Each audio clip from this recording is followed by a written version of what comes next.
Nah, dari kompetensi dasar itu artinya adalah kompetensi atau keahlian ya atau kemampuan yang dimiliki anak didik oleh anak didik secara mendasar atau kemampuan minimal yang harus dimiliki oleh anak didik.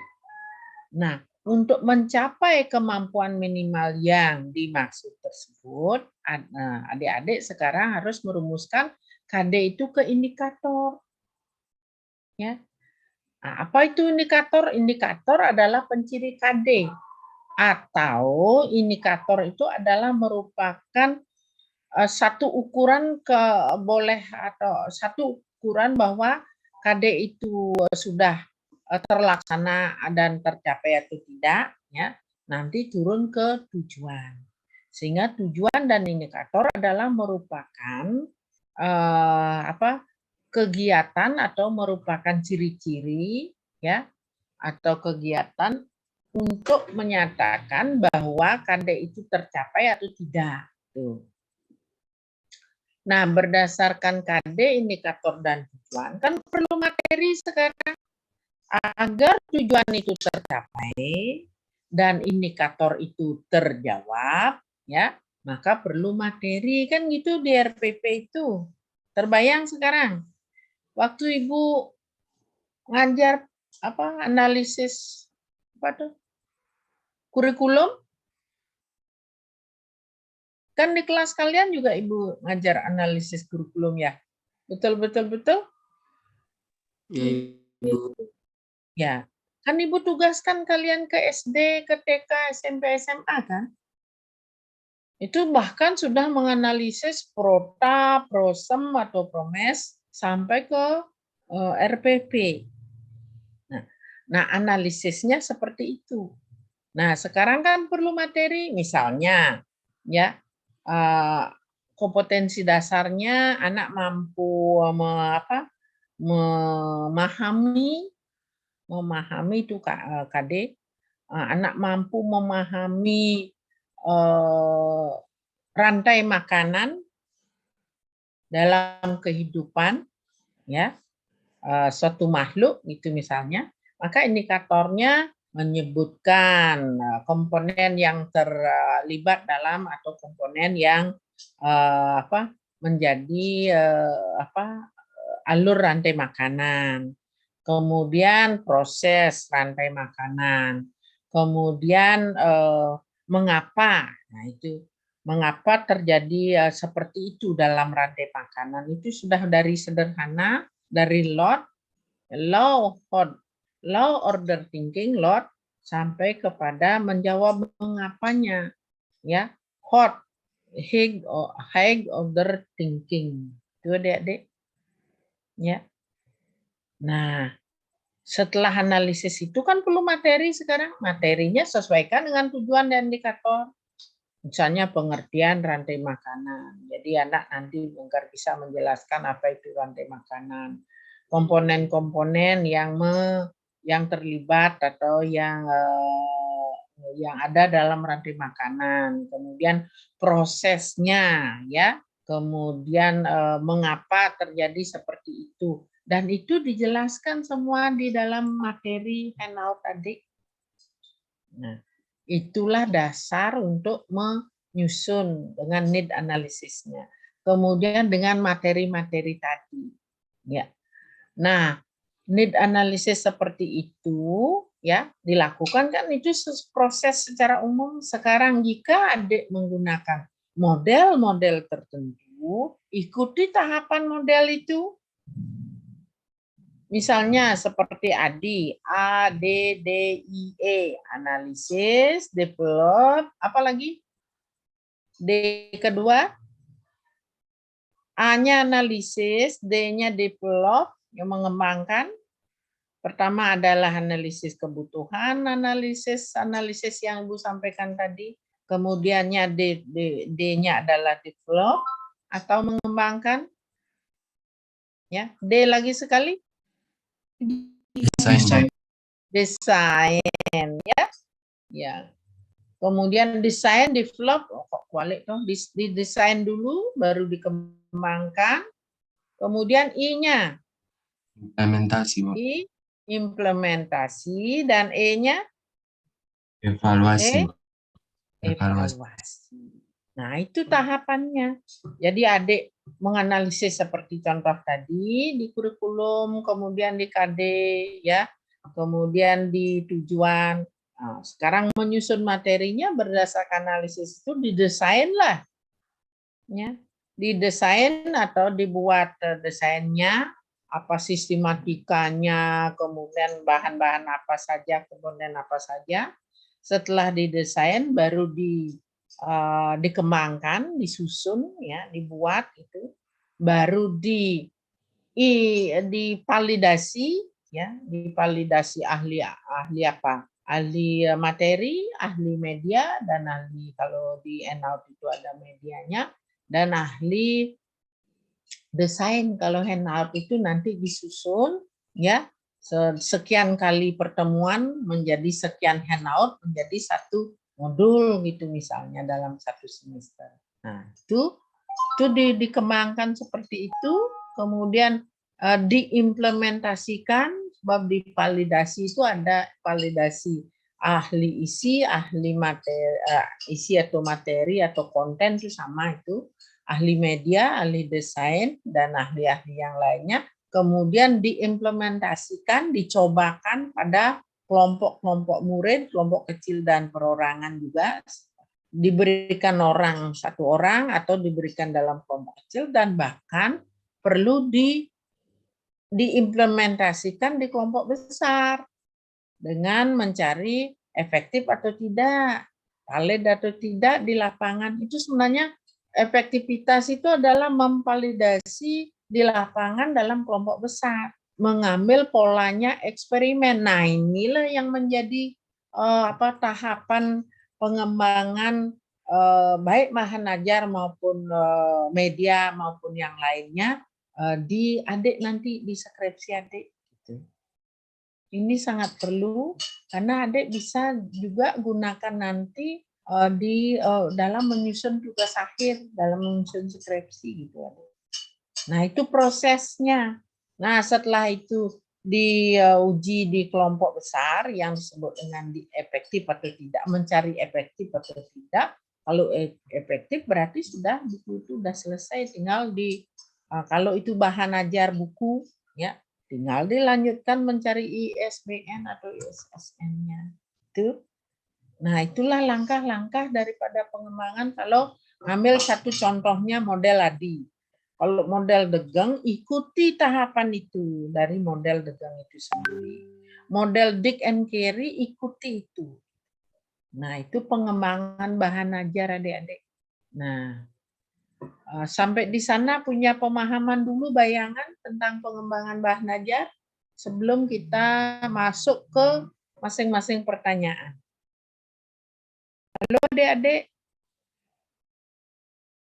Biasakan menjawab pertanyaan gini ya, orang yang berkata, yang menyampaikan pertanyaan ya, baik itu teman-teman kalian maupun dosen, ya. Halo? Ya, sudah. Halo? Karena ini apa namanya daring, jadi perlu diberikan respons sekilas gitu, balik lagi. Karena apa? Takutnya ibu bicara sendiri gitu loh. Kalau enggak ada respon kan berarti sinyal kita sudah mogok gitu loh. Sebagai buktinya adik-adik tolong respon gitu. Oke adik-adik? Iya, Ibu. Iya, Ibu. Tapi suara ibu lancar kan, Dek? Lancar. Oke, sip. Ya. Kalau begitu ada pertanyaan sesuai dengan penjelasan ada bayangan lah tentang bagaimana mengembangkan bahan ajar itu. Sudah, Ibu. Sudah. Nah, kalau itu sudah, ada pertanyaan yang berkaitan dengan yang Ibu jelaskan tadi? Dari saya sudah cukup, Bu. Ya. Oke, kalau sudah kita lihat pertanyaan masing-masing, ya. Menganalisis kebutuhan, tantangan apa yang dihadapi. tadi Ibu kan sudah menjelaskan begitulah caranya menganalisis kebutuhan. Sehingga tadi ada yang mengatakan bahwa untuk menganalisis kebutuhan itu adalah dengan melihat video dan apa itu tadi. Ya. Materi, Bu. Kok kita akan membuat materi itu sendiri atau video sendiri, kita analisis videonya. Nah, sekarang udah paham apa yang dianalisis? Uri? Kurikulum. Apa yang dianalisis? Kurikulum. Kurikulum meliputi apa saja tadi? KD, sama indikator. KD, indikator sama materi. indikator, tujuan, ya. Satu lagi jangan lupa di luar kurikulum itu ada karakteristik anak didik, itu jangan lupa. Ibu sudah bicara kayaknya itu berkali-kali dalam pertemuan-pertemuan sebelumnya, ya. Diingat dong ya, diingat, dicatat begitu. Kalau tidak dicatat, apalagi tidak diadakan rekod ini, tidak dilakukan rekod, jadi kalian nggak gini, nggak akan, kan nanti ada tugas lain, ada materi mata kuliah lain, itu akan terlupakan gitu loh. Ya. Saya juga lupa, padahal setiap masuk kelas tuh ingat kok nggak pernah ngerekod adik-adik ya gitu. Jadi kalau direkod kan dapat didengarkan lagi ya, apa yang dijelaskan oleh teman-teman, dijelaskan oleh dosennya gitu mestinya ya. Ya adik-adik untuk kedepannya gitu ya. Nah, untuk menjawab pertanyaan yang pertama, sekarang bisa terjawab dengan sendirinya dengan penjelasan Ibu tadi? Bisa apa tidak? Iya, bisa, Untuk Ibu. Resia? Iya, Ibu, bisa. Ya. Apa kendalanya, Dek? Dalam menganalisis kebutuhan itu perlunya yang pertama menentukan KD terlebih dahulu. Terus tuh yang kedua ada mengembangkan indikatornya. Terus yang ketiga menentukan materi pokok dalam berdasarkan jumlah dan rumusan indikator. Terus melihat karakteristik. Karakteristik peserta didik. Nah, itu kan langkah-langkah atau hal-hal yang perlu dianalisis untuk menentukan kebutuhan bahan ajarnya. Yang adik tanyakan apa kendalanya? Kalau demikian penjelasan tadi, kendalanya bisa nyari sendiri apa kira-kira di mana kendalanya? Kan belum terjawab itu pertanyaan adik. Dengan penjelasan tadi ketemu enggak kira-kira apa yang menjadi kendala? Yang menjadi kendalanya itu seperti mungkin persiapan dari gurunya itu dalam mengajar peserta didiknya. Seperti kok mengajar sudah baru membuat bahan ajarnya? Mempersiapkan bahan ajarnya. Nah, dalam mempersiapkan bahan ajar itu ya perlu dikembangkan sehingga ketemu kendala. Kira-kira apa kendalanya kalau tahapan penyusunan bahan ajarnya mulai dari analisis kebutuhannya seperti tadi. Kira-kira kendalanya di mana? Terbayang nggak? Kendala dalam menentukan KD-nya, Ibu. Iya, jadi menentukan indikator-indikator atau skop daripada kemampuan dasar yang harus dimiliki oleh anak didik. Nah, sekarang Dek Resia jadi guru, ya, ingin membuat bahan ajar tentang rantai makanan itu tadi. Sedangkan adik sendiri tidak tahu, ya, kompetensi dasarnya apa yang diharapkan. Kalau di IKM implementasi kurikulum merdeka, capaian-capaian apa yang ingin diberikan pada anak didik. Jadi kemampuan dasar apa itu tadi. Kalau di kurikulum merdeka capaiannya, karena di sana tidak ada KD di kurikulum merdeka. Kemudian untuk melihat capaian itu lewat indikator apa? Apa indikator-indikator yang harus terpenuhi untuk mencapai KD itu sendiri. Nah, di sana guru-guru biasanya kurang mampu memahami atau karena kurangnya luasnya wawasan dari guru juga berpengaruh terhadap luasnya atau kesesuaiannya kebutuhan yang harus diperoleh ya, yang dipenuhi, analisis kebutuhan yang diperoleh yang harus dipenuhi oleh guru dalam menyusun bahan ajar. Itu adik-adik di sana orang tidak gampang itu merumuskan indikator dari kompetensi dasar ya. Guru itu harus punya wawasan yang luas ya untuk memenuhi kompetensi-kompetensi yang dituntut ya dalam kurikulum itu sendiri gitu. Atau dalam kurikulum Merdeka capaian-capaian anak itu harus bagaimana? Anak itu harus tahu apa? Anak itu harus mampu bagaimana itu menentukan itu guru. Kalau guru wawasannya tidak luas ya, wawasannya atau guru hanya mengandalkan buku-buku yang dari dulunya kan kayak robot, gurunya itu dapat buku dari dari penerbit dengan dana BOS.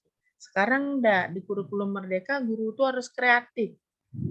Karena buku itu sudah lewat perkembangan zamannya, buku itu sudah nggak bisa pakai lagi karena kemutakhiran atau kebaharuan dari perkembangan zaman sudah lewat, sudah melesat ya, sehingga itu sudah nggak bisa dipakai, sehingga di dalam menyusun skripsi pun kalian itu nanti paling 3 tahun sebelumnya, kalau toh buku yang babon sekali artinya buku tidak yang merupakan dasar konsep pemikiran baru boleh buku lama. Kalau enggak itu paling 3 tahun sebelumnya. Kenapa? Karena itu udah berkembang ilmunya, enggak cocok. Kemarin sempat hal-hal yang berkaitan dengan daring kita lakukan. Sekarang sudah tidak daring lagi, tetapi karena situasinya masih berkaitan, masih bisa digunakan. Mungkin 5 tahun lagi buku yang dikembangkan sekarang enggak akan termanfaatkan lagi. Kenapa? Karena eranya sudah berbeda gitu. Karena dari itu kalau menyusun bahan ajar itu harus wawasan, kemudian mengikuti perkembangan, nah termasuk mengikuti perkembangan peserta didik. Bisa?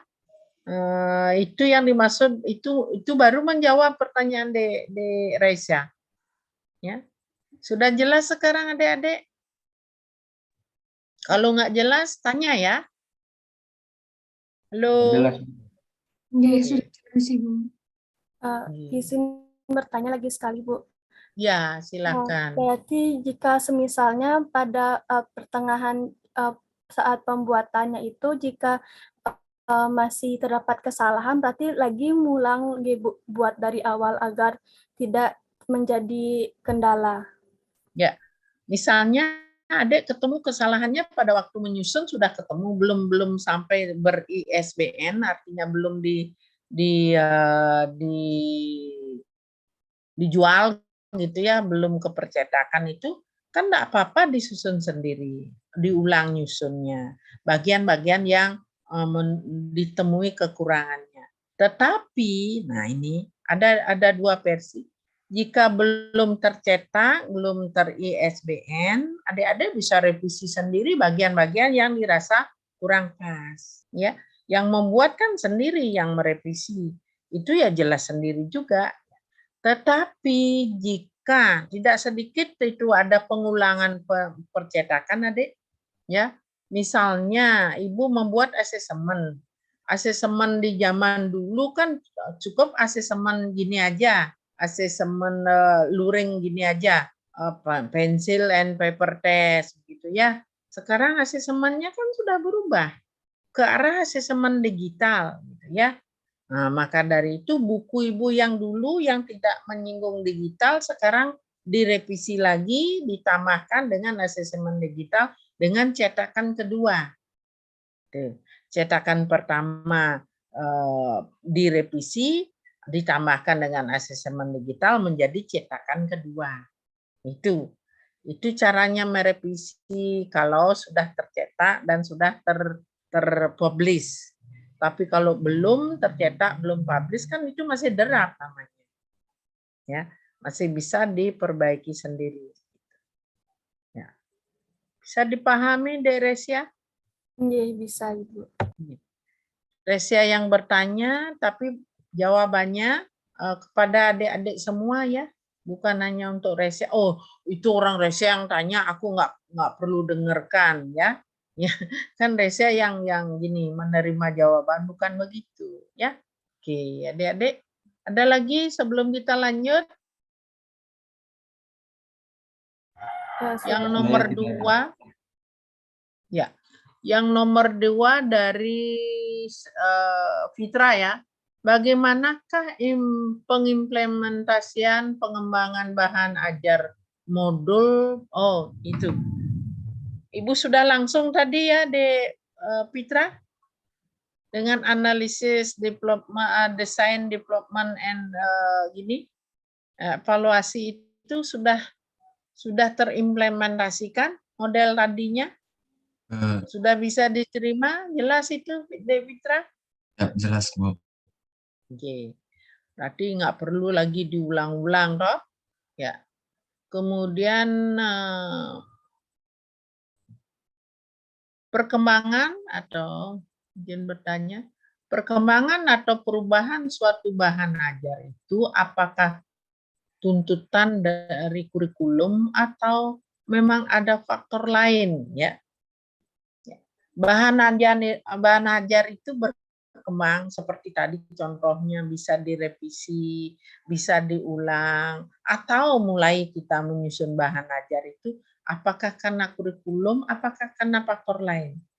Ya, coba adik-adik perhatikan sekarang, ya ilmu itu bertumbuh dan berkembang, ya sesuai dengan perkembangan zaman.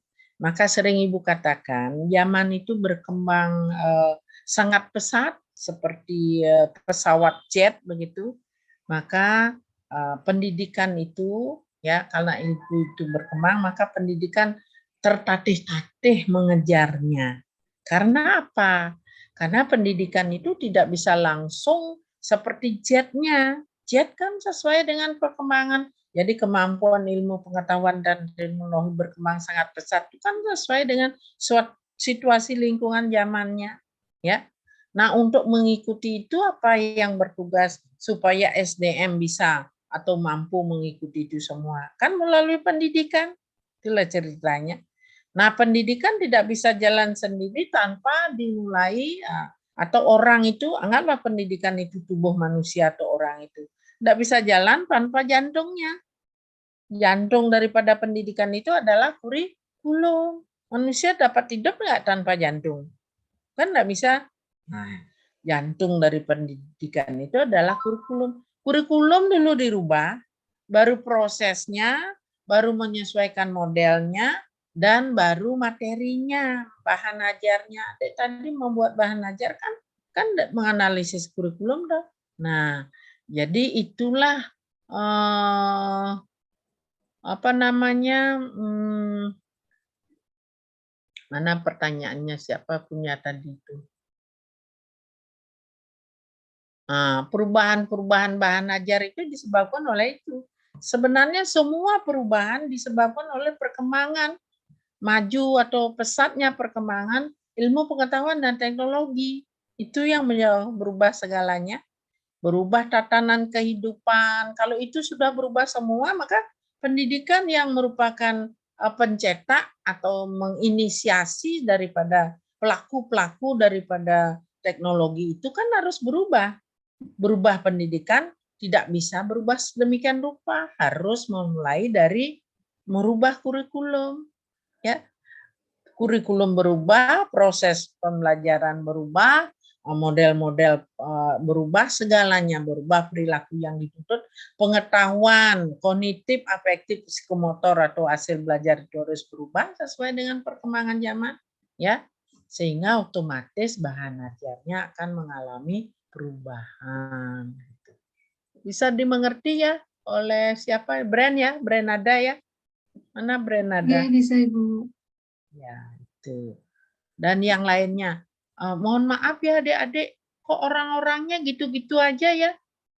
Brenada, Esra, Reza, Sapania, Gusti, yang lain enggak ada ikut kuliah ya?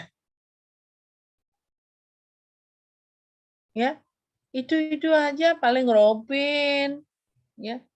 Yang lain gini loh, tercatat loh di sini. Pak Alek nyatet loh bagi adik-adik yang rajin bertanya, rajin membantu memberi jawaban itu. Ini kok orang-orangnya itu saja, ya. Mohon maaf Bapak Ibu, mohon izin untuk Nek Gusti mematikan, ya. Kadek Epa. Onyang mematikan tadi. Oh, pertanyaannya udah habis ya, Dek ya? Sudah, Ibu. Halo, moderator. Sudah, Ibu. Cuma 3 pertanyaan. Oh, gitu. Kok tidak bertanya, berarti pemahaman Anda juga tidak luas, Dek. Ya. Kalau adik rajin membaca, pasti banyak pertanyaan. Gitu.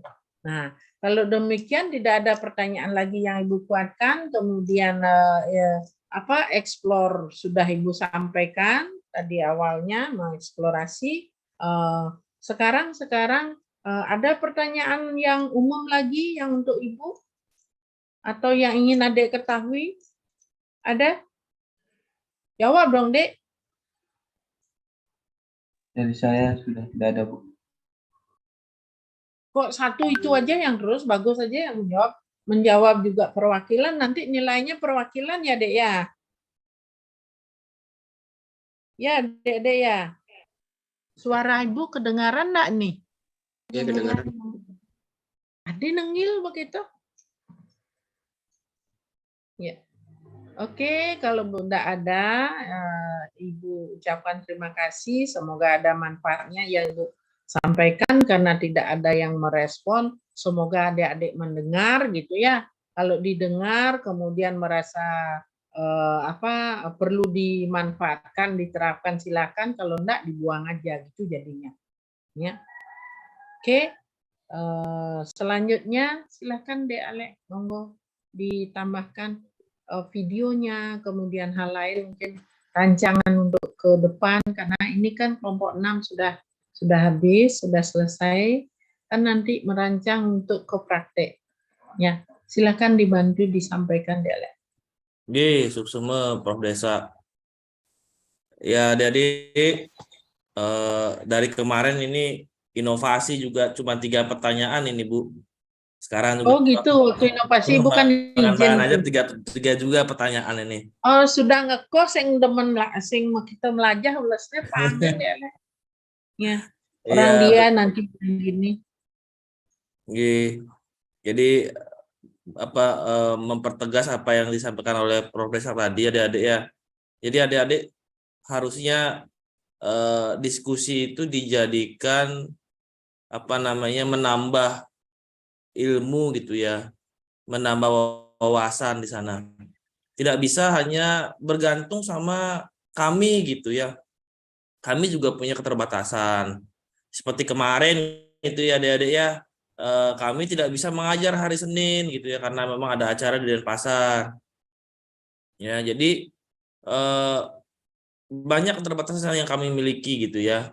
Tetapi seharusnya adik-adik gunakanlah diskusi ini sebaik mungkin untuk bertanya, menggali wawasan ya, menambah pengetahuan gitu. Kalau tidak ya dari mana adik-adik dapatkan ilmunya itu gitu. Ya karena dari diskusi itulah yang sebenarnya banyak dapat. Kalian bisa saling memberikan pendapat kepada temannya, ya, menambah wawasan gitu ya. Jadi kalau hanya dari kami ilmu kalian tidak nambah gitu. Nah itu jadi tapi semua itu kan pilihan dari ya, pilihan. Kalau kalian ingin nambah pengetahuan ya kalian sendiri yang akan berusaha untuk bertanya ya, berdiskusi. Ya kalau kalian cukup dengan apa yang ada ya, pengetahuannya cuma segitu ya silahkan, itu kan pilihan, itu ya pilihan kalian. Nah, nanti akan tergambar di mana? Akan tergambar nanti di UTS. Nah, UTS kita kan akan dilaksanakan setelah kegiatan belajar 6 ini. Jadi kalau kalian nanti tidak bisa menjawab, yaitu berarti kalian tidak benar-benar belajar selama 6 kegiatan belajar itu, 6 pokok materi, ya. Nah, diskusi-diskusi itu kan banyak saya tangkap dan nanti saya jadikan sebagai sebagai soal UTS nanti. Nah, kalau kalian bisa jawab, berarti kalian punya bermasalah dengan nilai dan kalian ya resikonya nanti itu. Nah, makanya lebih bagus kalian banyak ilmu, menambah pengetahuan dari diskusi gitu. Makanya kenapa ada diskusi sampai 2 kali lagi. Sinkronus dan asinkronus itu buat apa? Untuk menambah pengetahuan sebenarnya. Bukan hanya sekedar menjawab gitu ya. Nah, itu yang harus dipahami oleh kalian gitu ya. Di setiap mata kuliah, bukan hanya mata kuliah yang saya dan Prof Desa ajar, gitu, semuanya gitu. Ya. Nah, itu yang penting ya. Kemudian untuk materi kan sudah habis ya. Sudah habis, tinggal minggu depan asinkronus saja. Nah, setelah itu UTS ya, Dedek ya. UTS. Ya, UTS. Setelah UTS nanti baru kita masuk ke dalam praktek. Ya, praktek pembuatan bahan ajar. Nah, di mana praktek pembuatan bahan ajar ini kalian harus mengetahui dari materi yang sudah diajarkan dari awal sampai akhir itu loh. Kalau kalian tidak mengikuti dan memahami materi ya pasti tidak bisa mengembangkan bahan ajar. Karena semua ilmunya itu ya dari situ. Semua ilmunya ada di materi-materi yang ada 6 itu. Praktek itu sebenarnya hanya apa? Hanya mengembangkan sebenarnya. Kalau pakai model ADDI, praktek itu hanya pengembangan, di bagian pengembangan saja. Tapi A, D, gitu, analisis desain itu sudah ada di materi 1 sampai materi 6 itu. Bagaimana menganalisis kebutuhan, bagaimana mendesain, itu kan sudah ada diajarkan prinsip-prinsip pengembangan ya, isinya seperti apa, itu kan bagian desain deh. Ya, itu kan bagian desain ya, bagaimana isinya, kemudian bagaimana prinsip, bagaimana model, ya itu kan sebenarnya sudah disampaikan, itu bagian desain itu dari sebuah urutan mengembangkan bahan ajar deh. Nah, kalau kalian nggak pahami itu ya susah nanti mengembangkan bahan ajar. Mungkin kalian bisa menggunakan teknologinya dalam pengembangan ya. Misalnya menggunakan Flip PDF profesional, menggunakan aplikasi edit video. Ya, bisa kalian, tetapi percuma kalau bisa menggunakan teknologi tapi kontennya tidak bagus. Bahan ajar itu yang penting itu yang satu adalah kontennya, Dede. Bagaimana isinya? Nah, cara mengemasnya itu nomor 2. Baik itu mau digital atau maupun cetak kan gitu. Tapi isinya itu ya dimulai dari tahap analisis dan tahap desain. Itulah kuncinya di situ. Itu kuncinya. Konten akan bagus ketika analisis dan desainnya bagus. Gitu. Bukan bahan ajar itu bagus karena pengembangan teknologinya wah gitu, enggak. Cuma teknologinya bagus tapi kontennya tidak ada isinya gitu ya, atau kontennya berantakan gitu ya, acak-acakan. Nah, itu nanti kita lihat bagaimana kalian mengembangkan itu sudah bagus atau tidak. Nah, bagaimana kalian itu sudah paham belum tahap-tahap itu dari materi-materi yang sudah dilalui kemarin ya. Ya, jadi cuma itu saja penguatan dari saya. Adik-adik nanti kita minggu depan asinkronus, kemudian setelah itu baru UTS ya. Oke, ada pertanyaan adik-adik sebelum kami tutup? Izin bertanya Bapak, Ya, Bernada. untuk minggu depannya lagi konsep UTS-nya itu seperti apa ya Bapak? Konsep UTS-nya ya menjawab soal. Ya, tidak wawancara. Tidak lisan ya. Ya, konsepnya nanti ya seperti biasa menjawab soal. Bisa itu soal uraya, bisa soal pilihan ganda. Begitu Bernada. Oke, baik Bapak, terima kasih. Mengenai waktunya Pak, berapa menit Pak? Hah? Ya Mengenai tergantung waktu, soalnya nanti kalau misalnya soalnya ada 20 atau 30 ya tergantung itu satu soal 1 menit ya 30 menit lah. Gitu. Mengenai teknis dan waktu nanti akan kan ada di gini di petunjuk soal adik-adik. Pokoknya adik-adik siap saja untuk UTS. Kami akan koordinasikan dengan Pak Alek, dengan Ibu, berapa soalnya, bagaimana teknisnya. Ya, nanti kan ada di petunjuk soal. Paling tidak sehari sebelumnya sudah kita infokan ya, Dek ya. Oke, Bu. Itu. Pendeknya adik belajar aja untuk UTS. Ya, lanjut, Dek. Oke. Jadi nanti silakan persiapkan dengan baik. Intinya ini sekarang minggu ya kemungkinan besar nanti dijadikan satu adik-adik ya. Mungkin tanggal 4 Desember mungkin nanti hari Serentak. Minggu ya. Ya serentak Bu. Sama yang lintas prodi. Ya. Nggih, Yang karena lintas. nggih. Lintas prodi kan minggu depan nanti lagi sekali Bu, tapi langsung Ya. saja 2 kali dia sinkronus dan asinkronusnya langsung dia Bu. Ya, minggu depan. Nggih, biar nanti tanggal 4-nya mereka langsung serentak untuk apa namanya? UTS. UTS-nya Bu. Nggih. Berarti Supaya 2 minggu lagi. Nggih, betul Ibu. Nggih. Jadi minggu awal Desember itu sudah masuk ke dalam praktek pengembangan Bu. Ya. Nggih. Artinya 2 minggu lagi itu tanggal berapa ya? Kamis. Enggak Bu, nanti serentaknya mungkin saya ambil hari Minggu Ibu tanggal 4 Bu. Ya. 4 Desember. Serentak dia nanti mungkin Minggu siang nanti. Serentak semua mahasiswa yang mengambil pengembangan bahan ajar itu nanti semua nanti mengisi. Baik TP maupun lintas prodi ya. Betul Bu.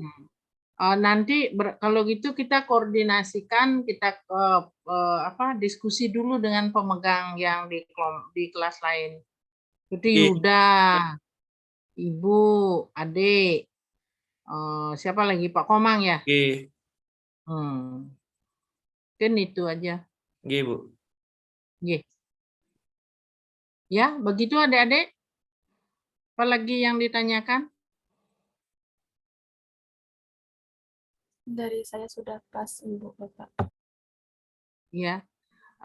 Dek Alek, di inovasi maupun di mata kuliah apapun, orang-orang itu gimana caranya membangkitkan yang lainnya, Dek? Ya memang Niki aja Bu yang lebih banyak bertanya Ibu. Sama bertanya, menambah, memberikan tambahan kok itu aja. Ibu sampai lupa yang lainnya kok. Kau kan ya mahasiswa raga gitu loh. Oke. Berkali-kali Ibu sudah menyampaikan kok Adik enggak ada inisiatif ya untuk gini. Ya. Oke. Pastinya kalian ini kok menurun ya. Kalah sama mahasiswa semester 2 ya. 1. Ini waktu semester 1 juga gitu, Dek. Semester 1, semester 2 nih angkatannya si bagus ya, Merte Goethe ya, Esra, Brand itu aja dari awal. Nah, waktu semester 1, semester 2 bagus, analisisnya bagus. Kemudian wawasannya lumayan gitu. Semester 1, 2 sekarang kan begitu juga sekarang. Lumayan banget deh. Tapi mudah-mudahan ke semester naik-naik itu tidak ngekoh kayak ini, kayak semester ini. Nggih, adik-adik ya semangat ya, jangan justru tambah dewasa tambah nurun semangatnya. Tambah dewasa tambah luas wawasan dan kajian problem-problemnya lebih mendalam gitu loh sebenarnya yang bagus, yang benar, Dek. Ya. Ibu hanya mengembangkan, menuntun kalian yang bisa melakukan itu, kemudian yang mengeksekusi segala permasalahan kehidupan kalian itu adalah kalian. Ibu kan hanya bisa menuntun sama Pak Alek, gitu loh. Nah, kalian jangan tambah gede, tambah loyo, tambah males, gitu ya. Yang benar tambah gede, tambah sigap dengan masalah-masalah, gitu loh. Itu yang benar. Siklus kehidupan yang benar itu seperti itu, Dek. Jangan dibalik, ya. Oke, adik-adik. Kemudian Mas Saud kan yang kewah. Nih kok. Oke, Ibu. Oke, Bu. Ya, Nggih. jawab aja Nggih, susah Dek sekali. Alek. Nah, nggih. Aduh, di mata kuliah lain bagaimana di semester lain, Dek Alek? Sama ya? Saya kan inovasi dan pengembangan barang aja, Bu. Dengan Ibu juga sama. Yang lain enggak ada saya. Maksud Ibu di semester lain dengan mata kuliah lain kecuali semester 1. Kalau semester 1 saya udah ngajar ya semester 5-nya ya sama juga, Bu. Agak ada mayem juga. Itu dah yang Ibu. Ini kan baru lewat semester 2-nya. Waktu semester 1 dan semester 2 masih hantang loh iki. Ini semester 3 nih, Dek ya. Semester 3 deh. Ya. Oh, semester 1 dan 2 masih semangat ya. Kok sekarang kok yang masih semangat itu hanya beberapa orang itu loh. Oke, nggih, adik-adik, kalau tidak ada, Dek Alek, silakan, Dek. Oh ya, satu lagi, Bu, saya lupa nih. Dede, nanti kemungkinan Dede ya, karena ini adalah praktek gitu ya, praktek. Kemungkinan nanti prakteknya beberapa kali nanti kita adakan luring ya, Dede ya, karena ini praktek jadi harus didampingi secara intens kalian mengembangkannya. Kalau dengan daring ini agak susah, Dede. Jadi nanti Adik-adik silakan jika diminta untuk ke kampus, silakan nanti ke kampus Adik-adik ya. Jadi biar nanti bisa dipantau secara intens pengembangannya. Kan seminggu sebelumnya kapan luringnya itu diberitahu, enggak mendadak, Dek. Kasih tahu, Dek, siapa tahu yang nggak punya kos gitu dia bisa merencanakan apa numpang, apa cari kos-kos. Ada yang tidak kos di sini, ada yang tidak dekat dengan kampus. Ada yang masih di rumah di luar Bali apalagi ada? Mungkin semuanya sudah di Bali. Ya, jadi bisa ya. Silakan nanti dipersiapkan diri. Ya, jadi begitu Adik ya. Kita tutup ya perkuliahan pada pagi hari ini Adik dengan mengaturkan para mesanti. Om Santi Santi Santi Om. Wassalamualaikum warahmatullahi wabarakatuh. Salam harmoni. Selamat pagi.